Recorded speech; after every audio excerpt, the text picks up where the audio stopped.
đã thấy rất ngon rồi đúng không các bạn? Vâng, quyết đều ra cho kem lạnh thêm. Và rồi các bạn thấy rồi, chuẩn bị thấy. Ồ, đó, anh đã cuộn vào.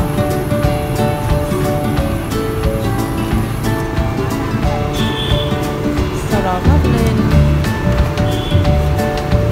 kem. Wow, trông đã ngon rồi đúng không các bạn? Trong chút lạc để làm món kem